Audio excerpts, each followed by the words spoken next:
사랑하는 영락교회 지체들에게 주 안에서 평화 인사를 전합니다. 오늘은 2025년 3월 25일 화요일입니다. 오늘의 묵상 본문은 마태복음 13장 10절로 23절까지의 말씀입니다. 오늘 본문 말씀 10절부터의 말씀은 이렇게 시작합니다. 제자들이 예수께 나와 이르되 어찌하여 그들에게 비유로 말씀하시나이까. 비유라고 하는 것, 이제 파라볼레라는 말인데 옆으로 던진다 이런 말이에요. 그러니까 옆에 있는 것으로 본질을 딱 접근하는 것이 아니라 다른 것으로 돌려서 이야기하는 거죠. 그래서 왜 비유로 말씀하십니까? 라고 물어보는데 이 주님의 말씀하신 뜻을 제자들은 알아들은 거죠. 그래서 왜 주님 그걸 직접적으로 말씀해 주시지 왜 비유로 말씀하시는 겁니까? 이 비유의 뜻이 깊습니다. 주님이 늘 비유로 말씀해 주시죠. 비유의 말씀이 깊어요. 주님이 뭐라고 말씀하시냐면 11절에 대답하여 이르시되 천국의 비밀을 아는 것이 너희에게는 허락되었으나, 천국의 비밀이란 말이 타 미스테리아, 테스, 바실레이아 스톤, 오르논 이렇게 돼 있죠. 톤 오르논이라는 게 더 헤븐 이런 거고, 테스 바실레이아스라는 게 킹덤이죠. 그래서 미스테리 오브 더 킹덤입니다. 미스테리아라는 말이 이제 무에오라는 말이 원형인데, 뭐 영어로는 to initiate, 뭐 hear secret, 뭐 이렇게 썼어요. 근데 이것이 이제 무에오라는 것이 가둔다 이런 말입니다. 예, 감추어졌다. 예, 무슨 뭘 넣고 뚜껑을 덮는 것 같은 거, 이게 무에오예요. 예, 그래서 감추어진 비밀이죠. 예. 천국의 비밀을 아는 것은 너희에게는 허락되었으나, 천국의 비밀을 아는 것이 어떻게 제자들에게 허락되었을까요? 천국의 비밀이 뭘까요? 예. 비밀이라는 건 이제 종말론적인 뜻이 담겨 있는 거죠. 마지막 때 심판의 의미를 하는 것이 아니라 그 현상계를 뛰어넘는 본질계, 원천계의 이야기다라는 겁니다. 그걸 만나는 게 이 현상계에서는 종말인 거죠. 끝이라는 의미가 아니라 현상의 끝이지만 본질의 새로운 시작이 되는 거죠. 그런데 천국이라는 것이 이 땅에 임해 있다는 거죠. 이 땅에 임해 있는데 그 비밀을 안다는, 천국은 어떻게 이 땅에 임했을까요? 천국이 뭡니까? 왕국, 킹덤의 비밀이 뭔가요? 킹덤의 비밀은 킹에게 있죠. 주님이 오셔서 예수님이 통치하시는 나라, 예수님의 통치를 순종하고 받아들이고 함께 살아가는 백성이 있는 곳, 그곳이 하나님의 나라죠. 하나님의 나라에 예수님의 통치가 함께하고 있잖아요. 그러니까 그의 제자들은 주님께 속하고 주님과 함께 살아가고 있는 하늘 가족의 일원이 되었죠. 천국의 비밀을 알아요. 몸으로 알고 삶으로 주님과 함께함으로 아는 것입니다. 이 비밀이라는 건 뭐냐면 주님과 마음이 통한 것이죠. 마음이 통하기 위해서는 삶을 통해야 되는 거죠. 그게 진실이 통해야 되는 거죠. 그래서 주님과 교제하면서 마음이 통하는, 이것이 하나됨의 비밀이잖아요. 이게 우리가 혈육을 입고 살아가지만 우리의 영이 주님과 교통하는 비밀입니다. 비밀이랑 미스테리라고 하는 것, 숨겨진 거죠. 이거 신비죠. 예, 우리의 삶이, 크리스찬의 신앙의 삶이 신비입니다. 주님은 이 세상에 마귀를 세상의 왕이다, 공중의 권세 잡은 자다, 이렇게 이야기하십니다. 공중의 권세를 마귀가 잡고 있어요. 세상의 통치를 마귀가 하는 겁니다. 그러면 세상은 뭔가요? 세상은 지옥이죠. 우리를 지옥으로 보내신 겁니다. 그런데 그 지옥 가운데서 주님이 우리와 함께 해주세요. 주님의 통치가 임함으로 하나님 나라가, 천국이 임하는 겁니다. 지옥 가운데에서 천국을 열고 천국을 사는 것, 이게 우리 신앙의 비밀이죠. 세상이 뭐 어떻게 되었던 천국을 누리는 겁니다. 이 비밀이에요. 이 비밀을, 천국의 권세가 있으므로 그 지옥을 천국으로, 이 지옥을 다스리는, 세상을 다스리는 권세를 갖고 있는 겁니다. 주님과 하나됨으로 세상 가운데 천국의 문을 여는 거예요. 이게 우리를 보내시는 뜻입니다. 천국의 비밀이죠. 천국의 비밀과 함께 살아가는 우리 모두가 되기를 주의 이름으로 축원합니다. 너희에게는 허락되었으나 그들에게는 아니 되었나니, 물 있는 자는 받아 넉넉하게 되되 없는 자는 그 있는 것도 빼앗기리라. 종교에 대한 말씀이신 거죠. 마태복음의 핵심적인 주제, 하나님의 나라, 하나님의 나라의 백성이 되는 것, 이게 결코 종교의 길이 아니라고 하는 것을 말씀하고 있는 겁니다. 13절에 그러므로 내가 그들에게 비유로 말하는 것은 그들이 보아도 지금 마태복음의 특징이기도 하고 공간서 전체의 특징이기도 하죠. 시간의 전개와 사건의 구체적 묘사에 별로 관심이 없어요. 그런 건 중요한 게 아니니까. 근데 주님의 가르침, 이 천국의 가르침에 온전한 관심이 포커스가 딱 맞춰져 있는 거죠. 내가 그들에게 비유로 말하는 것은 그들이 보아도 보지 못하며 들어도 듣지 못하며 깨닫지 못함이니라. 풀어서 얘기해줘도 못 알아듣는다 이런 말씀이신 거죠. 예. 보아도 보지 못하고 들어도 듣지 못하고 인간의 모든 거짓이 보고 듣는 데서 나옵니다. 마술사 보면 진짜 입이 안 다물어지죠. 신비 그 자체에 카드 마술 이런 거 하는 거 보면 무엇으로도 설명할 수 없는, 예. 어떤 카드 마술사가 이렇게 이야기를 하는데, 예, 그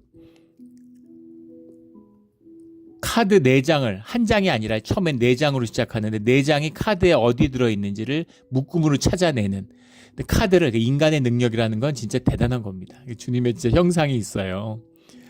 인간이 못할 일이 없구나 이런 생각이 듭니다. 예, 다스림의 권세가 있는 거죠. 카드를 하는데 그 카드를, 예, 손이 눈보다 빠르다고 그러잖아요. 눈으로 보기 때문에 속는 거죠. 내가 봤다고 생각하니까. 그래서 눈이 제일 속이기 쉬운 거죠. 근데 눈이라는 거는, 예, 그 흑백 카메라 2대를 거꾸로 세워가지고 1초에 24장씩 찍어서 그걸 뒤집어서 칼라로 합친 다음에 합성하는 거죠. 색깔을 입혀서. 왜 그렇게 복잡하게 인식하는지 이유를 모르겠어요. 천국에 가면 알게 되겠죠. 그런데 그거보다 24장 찍는 것보다 빨리 손이 움직이면 못 보는 거예요. 그래서 별짓 다 하는 겁니다. 그런데 그 카드 4장을 찾아내는데 6년이 걸렸다고 그러더라고요. 카드를. 우리 같은 사람은 흉내도 못 내죠. 그 손이 감각이 이제 발달돼 갖고 카드를 만지면 무슨 카드가 있는지 다 안다는 거예요, 손으로.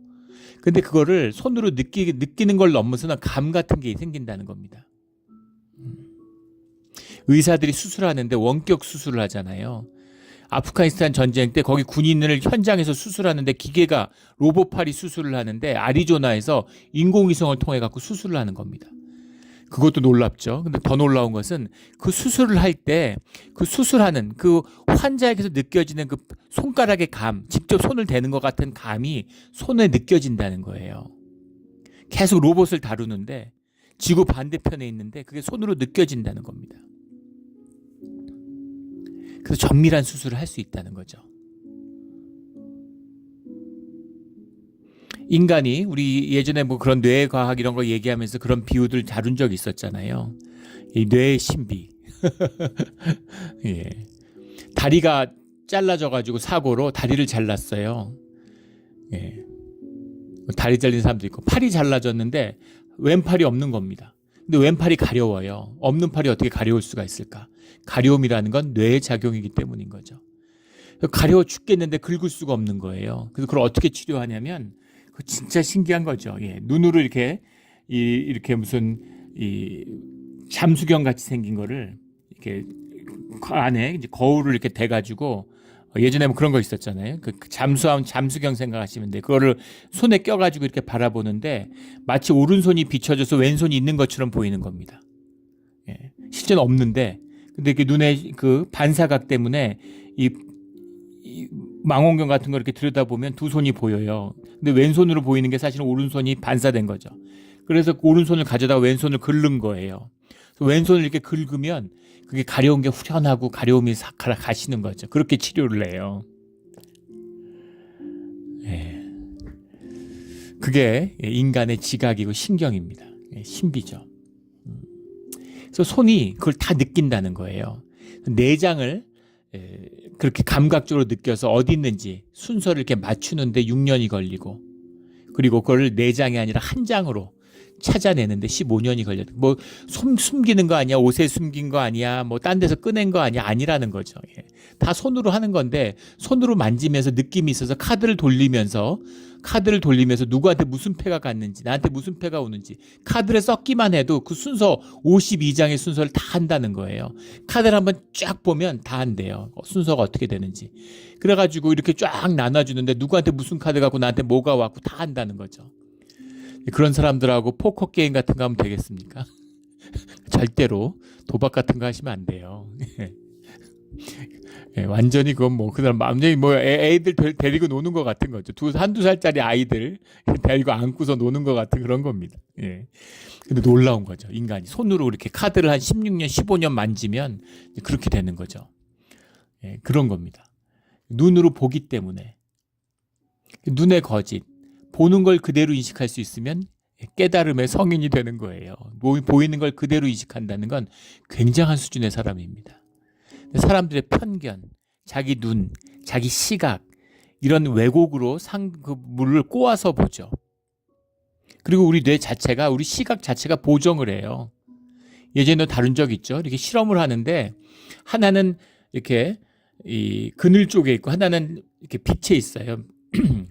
그러면 그늘에 세워놓은 게 당연히 어두워 보이죠 더. 근데 사실은 그늘에 세워놓은 거 반대편에서 조명을 줬기 때문에 그늘에 있는 게 실제로는 더 밝은 겁니다. 근데 눈이 보면 아무리 봐도 그늘에 서 있는 게 더 어두워 보이는 거죠. 실제로. 왜냐하면 우리 뇌가 이거 이상한데 보정을 해가지고 저기가 어두워야 되는데 왜 밝지? 그럼 거기를 어둡게 처리하는 겁니다. 예. 우리 눈에 시신경이 있는데 시신경이 하나도 안 보이잖아요. 시신경 왜 안 보일까요? 예. 우리 눈동자가 계속 흔들린다는 거죠. 그래서 흔들리는데 선이 가면 그게 안에 있는 건지 밖에 있는지를 구분한다는 거예요. 그게 밖에 있는 무슨 쇠창살 같은 건지 무슨 그 창문에는 창살인지 내 눈 안에는 신경인지를 내 눈이 어떻게 구분해요? 뇌신경이. 눈이 흔들리는데 흔들리지 않는 흔들리는 그 줄근 건 다 지운다는 거죠. 뇌가. 근데 뭘 보고서 우리가 진실을 알겠습니까? 볼 수가 없어요. 밖에 있는 걸 보는 게 아니라 내 안에 있는 걸 내가 보는 겁니다. 봐서 믿는 게 아니라 믿는 걸 보는 거예요. 이게 봄의 진실입니다. 천국을 사는 사람은 천국을 봐요. 예전에도 그런 비유 드린 적이 있었죠. 나눈 적이 있었죠. 한 어머니가 계신데 권사님이 나이가 드셔가지고 운전을 못하는 거예요. 그러니까 딸이 이제 효녀죠. 어머니를 모시고 교회 너무 가고 싶어 하는 걸 아니까. 본인은 교회 안 다니는데 어머니가 교회 너무너무 가고 싶어 하는 걸 아니까 어머니 모시고 교회를 오는 거죠. 교회를 왔는데 이제 어머니를 모시고 집에 가면서 불만이 많은 거예요. 그러면서 이게 교회가 뭐 이러냐, 뭐 화장실은 더럽고 사람들 말하는 건 뭐 어떻고 뭐 음식은 어떻고 뭐 어떻고 뭐 너무 많은 걸 얘기하는 거죠. 그러니까 어머니가 웃으시면서 차 뒤에 앉아서 야, 참 신기하구나.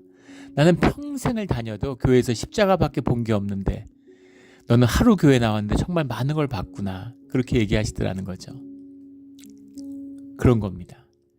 자기 안에 있는 걸 보는 거예요. 주님과 함께하고 마음이 통한 자, 마음이 합한 자는 주님을 보는 겁니다. 주님을 바라보고 주님을 향해 있는 그 사람은 귀가 열리고 마음이 통한 자는 눈이 열리고 마음이 통한 자는 귀가 열리고 그러면 주님이 하는 말씀을 다 깨달아 알아듣게 되는 것이죠. 이게 말씀이에요.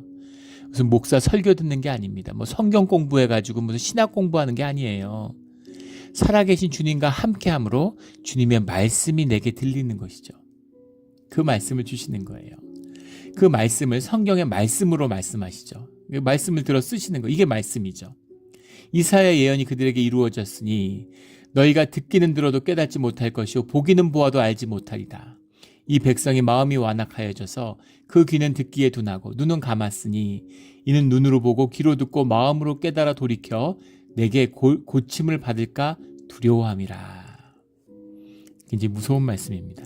이사야서 6장 9절 10절의 말씀인데 백성들이 두려워해요. 너희가 두려워함이라. 뭘 두려워할까요? 진실을 두려워하는 거죠. 아버지의 마음을 두려워하는 거죠. 빛을 두려워하는 겁니다. 어둠은 빛을 두려워해요. 거짓이 제일 두려워하는 건 진실입니다.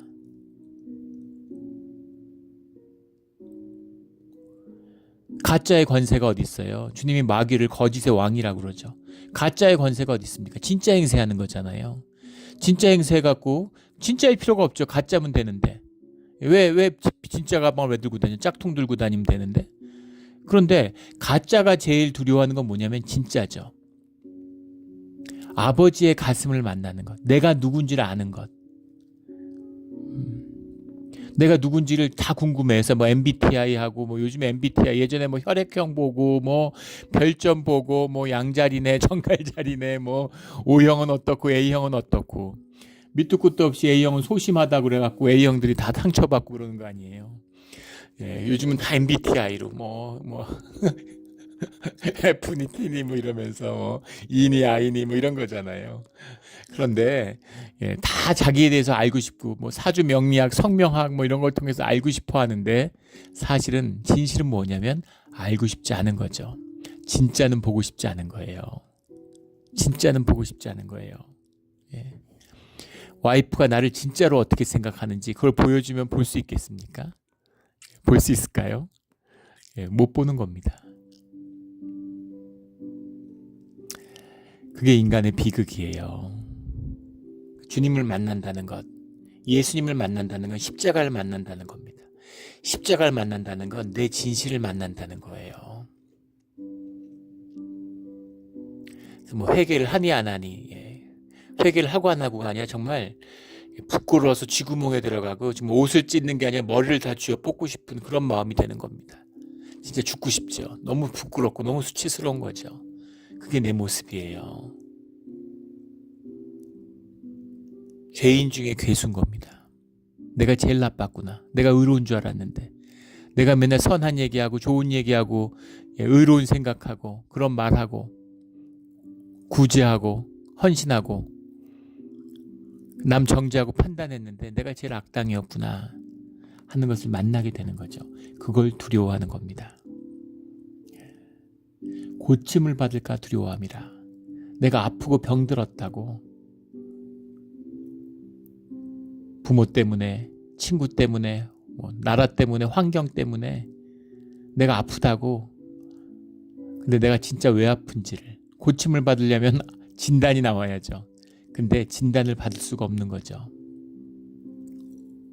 그게 우리의 진실이다라는 겁니다. 예, 아픈 이야기죠. 16절에 그러나 너희 눈은 봄으로 너희 귀는 들음으로 복이 있도다. 이게 주님이 함께 하심으로 열려있는 주님이 육체적으로 물리적으로 공간적으로 가까이 계시면 그럼 통하나요? 부부가 함께 살아도 안 통하는데 그래서 옛날에 뭐 일본에 그런 게 많다 그러더니 한국도 이제 복지제도가 좋아지니까 황혼이혼이라는 게 많이 생긴대요. 남편이 정년 퇴직할 때까지 부인이 참고 기다리다가 정년 퇴직하는 날 이혼 소송을 낸다는 겁니다. 재산 분할하고 퇴직금 다 뺏고 이러는 거죠. 연금 나누고 뭐 이렇게 해서. 남편 거지 만들고 그동안 당한 거 복수한다 이런 겁니다. 정말 비극적인 얘기죠. 비극적인 얘기. 오죽하면 또 그렇게 했을까 이런 마음이 들지만 인생의 파산입니다. 삶의 파산이에요. 그렇게 비참한 인생이 또 있을까요? 예. 예, 그렇게 살아서는 안 되는 거죠. 이게 거짓의 끝입니다. 거짓의 종말이에요. 남편한테 잘했겠죠. 아침에 막 넥타이 매주고 바지 다려주고 막 올라가는 음식 막 이렇게 뭐 맛있는 거 해주고 뭐 밤에 늦게 들어와도 뭐 이러고 옷 받아주고 뭐 물 떠다주고 무슨 의미가 있나요? 그게 모든 게 거짓인데.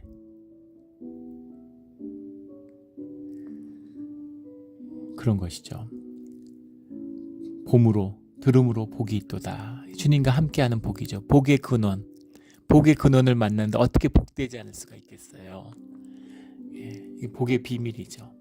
천국의 복을 누리는 우리 모두가 되기를 주의 이름으로 축원합니다. 17절에 내가 진실로 너희에게 이르노니 많은 선지자와 의인이 너희가 보는 것들을 보고자 하여도 보지 못하였고 너희가 듣는 것들을 듣고자 해도 듣지 못하였느니라. 이 선지자의 꿈이죠. 예, 그런데 허락되지 않은 것, 그것이 이제는 허락된다. 야, 주님을 따라다니면서 주님의 말씀을 직접 듣는다면 어땠을까? 정말 정말 그럼 얼마나 좋을까요? 근데 성령님이 살아계시고 예수 그리스도의 음성을 오늘 우리에게 들려주시잖아요. 그게 말씀의 비밀입니다. 이거보다 귀하고 이거보다 좋은 게 뭐가 있겠어요? 이 복을 우리에게 주시는 거죠. 단지 들어서 뭐 은혜롭고 요즘엔 기분 좋으면 은혜 받았다고 그러잖아요. 그런 게 은혜가 아닙니다. 삶의 모든 문제가 풀려져야 돼요. 이게 만복의 근원이신 주님의 복이 우리와 함께하는 것입니다. 그 비밀이 열리는 거죠. 모두가 복을 받아요. 성스러움의 비밀입니다. 의로움의 비밀이에요. 예수님과 함께했던 세리에다가 어부들에다가 그 시대 찌질이들은 다 모였어요. 동네에. 다 성인이 되고 역사를 바꾸는 데 쓰임 받는 그릇들이 됐습니다. 다 성인이에요. 왜 로마 교회가 큰 소리치고 교회 주인 행세에 왔어요? 베드로와 바울이 로마 교회 가운데, 베드로가 로마 교회 가운데 함께했기 때문이에요. 믿어지십니까? 그런 베드로한테 그런 영광이.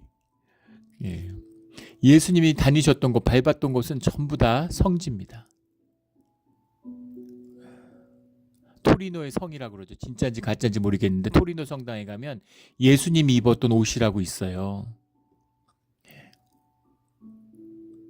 롱기누스의 창, 그것도 진짜인지 가짜인지 모르겠지만 예수님의 옆구리를 찌른 창, 예수님과 만났던, 예수님을 박해했던, 같이 십자가에 못 박히고 예수님을 십자가에서 창으로 찔렀던 사람, 이런 사람들이 전부 다 초대 교회를 이끄는 사람들이 되었습니다. 예수님과 함께하는 비밀이에요. 진실이면, 진짜면 복을 받는 겁니다. 진짜면 용납함을 받는 거예요. 진짜면 변화되는 겁니다. 이게 진짜의 비밀이에요. 인간의 모든 문제, 가장 근본적인, 가장 중요한 핵심은 거짓에 있는 겁니다. 그게 악이에요. 그게 거짓에서 악이 피어나는 겁니다. 우리 진실함으로, 수치스럽고 부끄럽고 연약하고 주님이 우리한테 믿음 좋으라고 한 적 없고, 무슨 교회 생활 멋지게 하라고 한 적 없고, 세상에 가서 의를 떨치라고 한 적 없습니다. 우리한테 진실하라고 말씀하시죠. 그 주님과 함께하면 우리 가운데 자원하는 심령이, 우리 가운데 자라나는 생명이, 기쁨이, 평강이, 소망이, 능력이 우리 가운데서 자라나고 펼쳐지는 겁니다. 그런 삶을 살라는 거예요.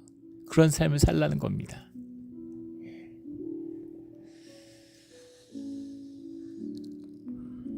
애들이 이제 대학을 졸업하고 큰애가 직장을 다니는데, 이제 아빠 생일이라고 이제 집에 와 있습니다.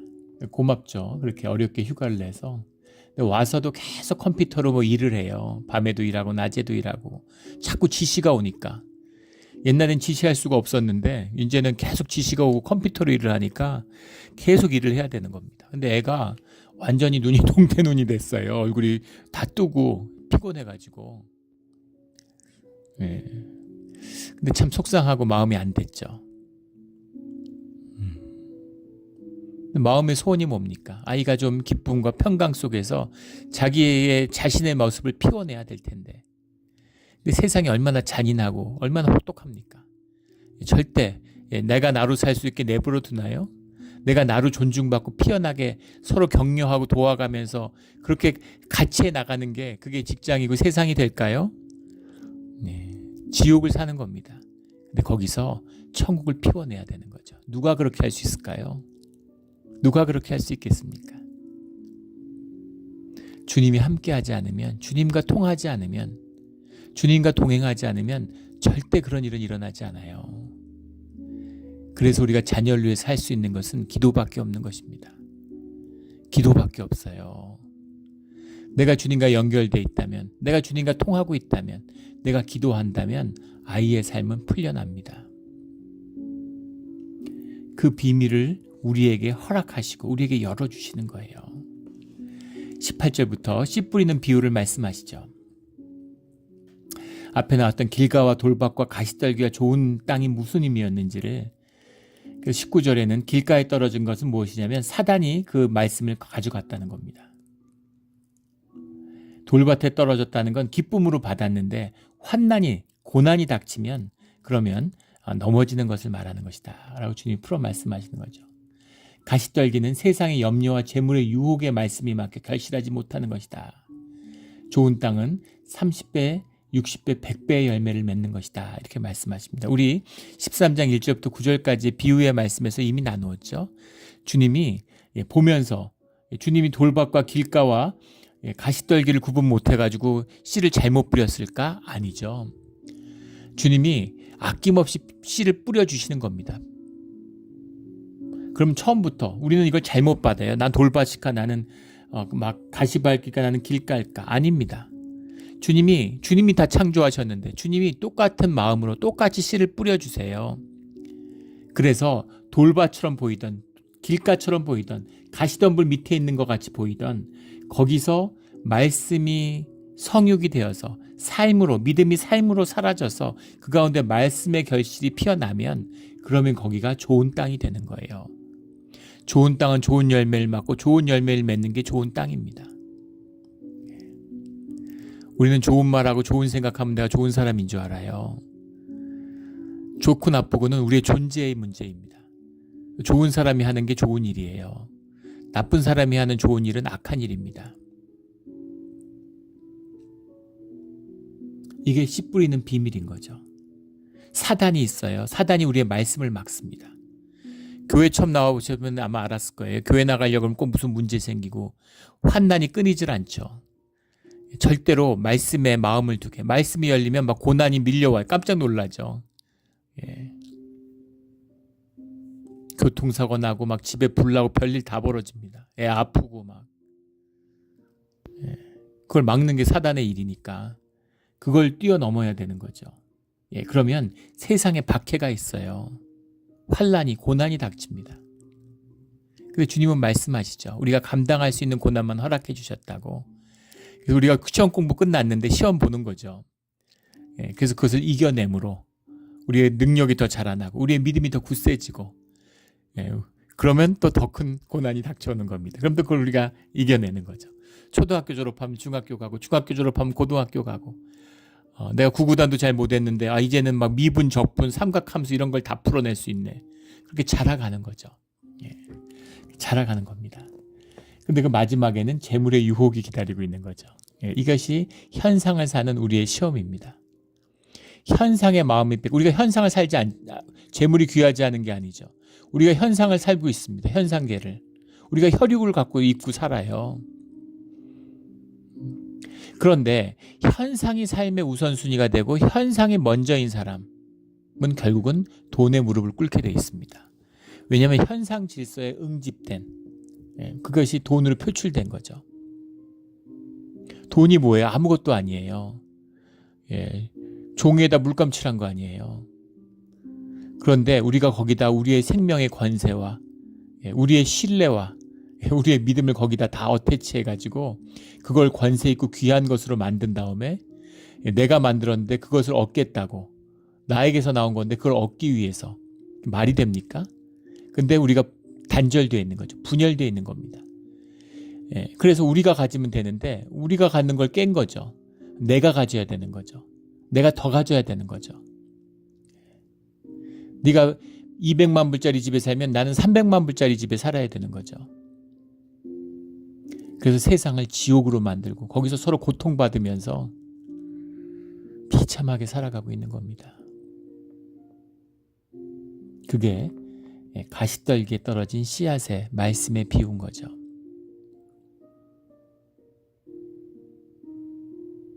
주님이 말씀하시죠. 돈과 재물과 주님을 겸하여 섬길 수 없다고 말씀하십니다. 섬기면 안 돼, 섬기지 말아라, 이런 말씀이 아니라 섬길 수 없다고 말씀하세요.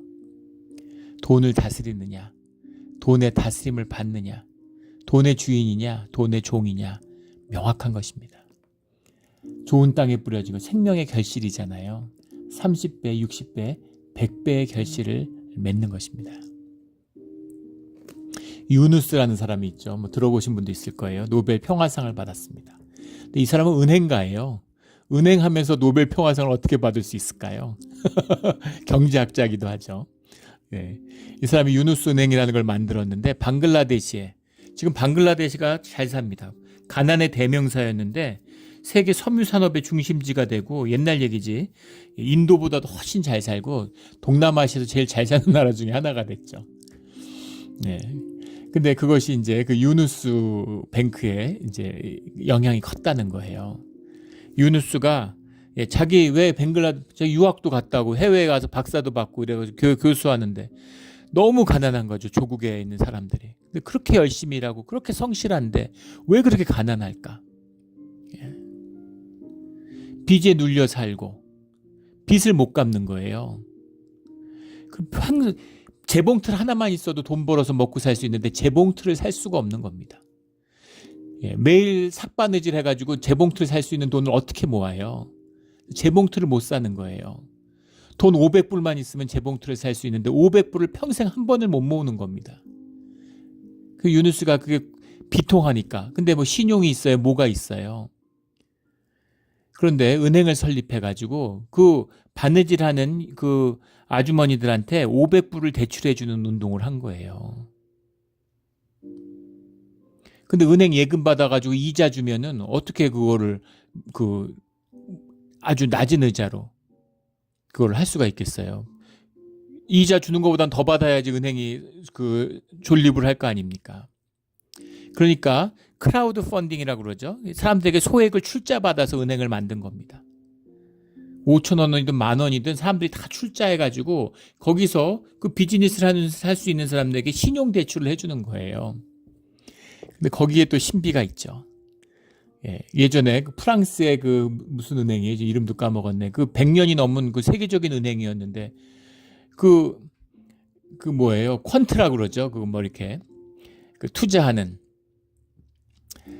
무슨 그 뭐 채권 금리 이런 거 해가지고 투자하는 거 있잖아요. 뭐 퀀트라고 하는 그 짓 하다가 그 직원 하나가 7조를 이제 그 펑크를 낸 거죠. 그걸 은행에 속이고 이제 계속 하다가 은행이 부도가 났죠. 100년 넘은 은행이 직원 하나의 탈선 때문에 부도가 나는 그런 일도 있고, 뭐 메이웨더인가 메이웨이 증권인가 미국의 최대 증권이었는데 금융위기 때 부도 나고 이런. 근데 재밌는 건 뭐냐면 항상 금융위기도 마찬가지. 세상이 얼마나 악합니까? 금융위기 때문에 수많은 사람들이 집을 잃고 그렇게 고통받았는데 그때 돈 풀어가지고 인플레이션 때문에 이렇게 고통받는데 돈은 다 돈 많은 사람들이 사고를 쳤어요. 큰 손들이 다 사고를 쳤습니다. 헤지펀드 이런 데서 사고를 쳤어요. 근데 그거를 국민 세금으로 막았습니다. 은행들은 돈 더 벌고 돈을 푸니까 돈 찍어서 푸니까 떵떵거리고 막 보너스 받고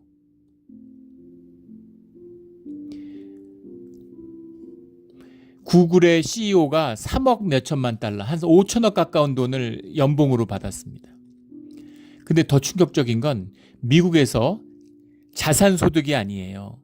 배당이 아닙니다. 무슨 주식 배당이 아니라 근로소득을 내는 근로소득세 기준으로 근로소득을 내는 사람 중에서 10위 안에 못 들었습니다. 10등 한 사람이 1 빌리언 달러를 받았더라고요. 한국 돈으로 하면 1조 4천억 되잖아요. 4, 5천억 되죠, 요즘에. 1조 4천억을 연봉으로 받은 거예요. 그러니까 한 달에 1,000억 이상을 월급을 연봉도 월급을 1,000억 이상을 받은 거예요. 한 1,200억을 연봉으로 매일 월급으로 받는 겁니다. 그러니까 주급으로 한 400억씩 받은 거죠. 300억, 한 300억씩, 300 몇십억씩 받는 거죠. 일주일에 300억 받으면 하루에 한 50억 받는 거예요. 일봉이. 하루에 일당 한 50억씩 받아보십시오. 근데 10억, 10위 안에 못 들어요. 근데 그런 사람들이 경제 위기를 불러오고 은행을 펑크 낸다는 것이죠. 통계를 보면은 그런 저소득층들은 절대 돈을 안 갚지 않는다는 겁니다. 떼먹지 않아요. 통계가 증명합니다. 그래서 유누스도 그 통계를 믿고서 500불을 대출해 준 거예요. 그 방글라데시 아주머니들한테 500불을 받아가지고 재봉틀을 사서 돈을 벌어가지고 그 돈을 갚아 나가는 거죠. 그 재봉틀에 돈을 많이 버니까 이제 예금도 하고 또 원금도 갚고 그럼 또 새로운 사람들에게 더 많은 10명, 100명, 1000명, 30배, 60배, 100배의 결실로 나타나는 거죠. 그래가지고 방글라데시를 그 섬유 산업을 일으키는 밑거름이 됐다는 거 아니에요.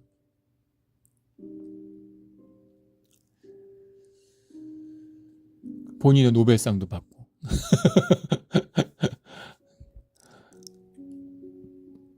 뭐 노벨상이 대단한 게 아니라 귀하고 복된 일을 하면서 또 그런 걸로 사람들의 귀함을 받고 인정을 받는다면 더 그것도 귀한 것인 거죠. 무슨 키신저나 오바마가 그 노벨상 받은 거하고는 차원이 다른 겁니다. 그런 건 가짜죠.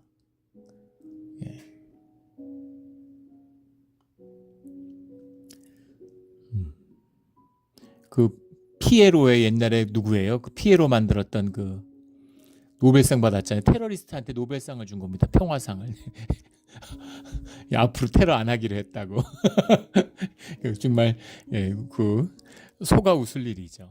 이게 세상이에요. 이게 세상의 거짓입니다. 그런데 다 가짜는 아니에요. 진짜가 있습니다. 귀하고 복된 삶을 누리는 사람들이 있어요. 그리고 그 복을 누리는 사람들이 우리여야 되는 겁니다. 나여야 되는 거예요. 우리의 자녀여야 되는 겁니다. 그게 주님이 주시는 믿음의 선물이고 우리를 향한 주의 축복입니다. 십자가의 복이에요. 그 복을 결코 놓치지 않는 우리 좋은 땅으로 결실하는 30배, 60배, 100배의 열매가 열려서 풍성하게 누리는 그런 우리의 삶의 자리가 되기를 예수 그리스도 이름으로 축원합니다. 아멘. 기도드리겠습니다. 하나님 아버지 감사합니다. 주님과 마음이 통해서 성스럽고 미쁜 다윗의 은사가 우리와 함께함으로 주님의 은혜 가운데서 살아가는 복된 인생 되게 하여 주시옵소서. 진짜로만 살게 하여 주시옵소서. 감사하며 예수 그리스도 이름으로 기도드렸습니다. 아멘.